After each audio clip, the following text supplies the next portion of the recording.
지급명령에 대해서는 어떻게 이의신청을 하냐? 약간 오해가 있어요. 지급명령에 대한 오해가.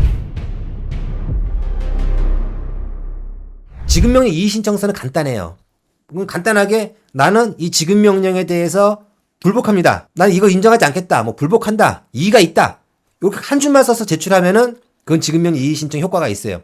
한 줄만 써서 제출하면 되는데 거기에다가 왜 이거를 내가 다투는지 그런 걸 상세하게 써야 되는 그런 답변서, 이런 답변서를 제출해야 되는 걸로 사람들 사이에 많이 오해가 돼 있어요. 제일 큰 오해가 이거예요.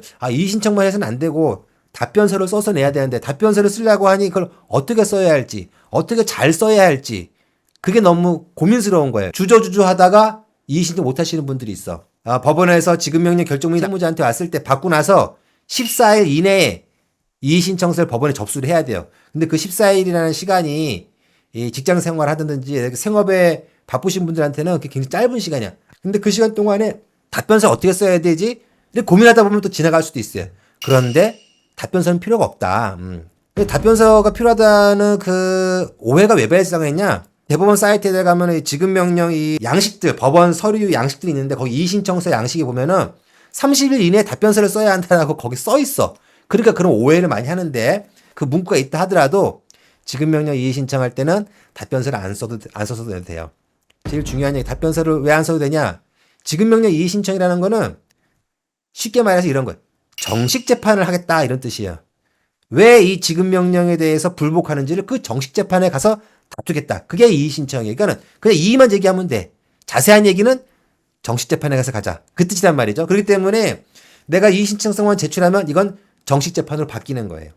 지급명령 시간 끌기라고 했잖아요. 정식 재판으로만 바뀌기만 하면 시간이 끌어져요. 정식 재판으로 바뀌기만 하면 왜 시간이 끌어지냐? 지급명령이라는 거는, 이의신청이라는 거는 나 정식 재판을 받겠다 이거예요. 대한민국 국민은 재판을 받을 권리가 있어요. 재판을 받는다는 건 뭐냐? 민사재판이면은 법원에 가서 다투겠다는 거예요. 형사재판이라고 한다면 검사의 주장이 틀렸다. 기소한 검사의 주장이 틀렸다. 나는 무죄다.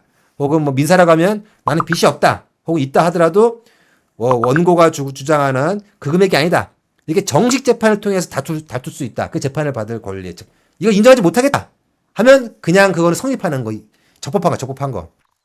그래서 답변서 필요 없다. 정식 재판 받기 위해서는. 그러면 내가 이의신청서만 딱 내면 그럼 정식 재판으로 가냐? 그렇지도 않아요. 정식 재판으로 가려면 채권자가 돈을 더 내야 돼. 왜냐면 지급명령은 시간과 돈이 덜 든다고 했잖아요. 그 돈이 드는 게 뭐냐면 그 인지대가 적어요. 정식 재판에 비해서. 근데 정식 재판으로 가면은 인지대가 더 올라가니까 채무자가 이의신청을 했어. 이의신청을 했으면 법원에서 정식 재판 해야 되네. 그러면 정식 재판을 갔으니까는 원고 너 돈 더 내. 그래서 원고한테 보존명령을 해요. 돈 더 내라고. 그래서 원고가 돈을 더 내야 돼.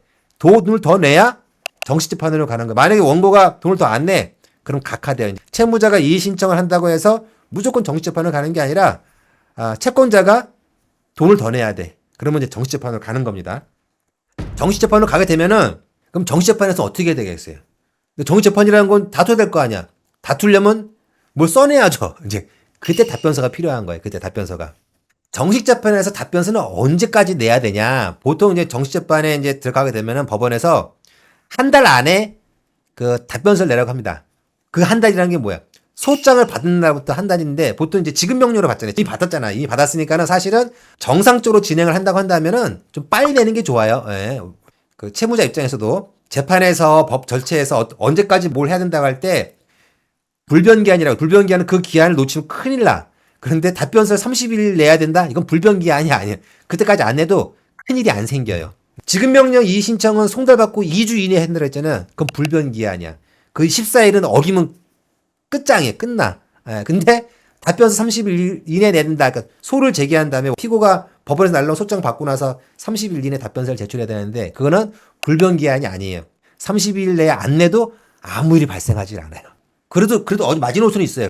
금액이 작은 재판 같은 경우는 법원에서 3천만 원 이하 사건인 경우에 법원에서는 채무자가 답변서를 안 내고 그러면 무변론 판결을 할 수 있어요. 무변론.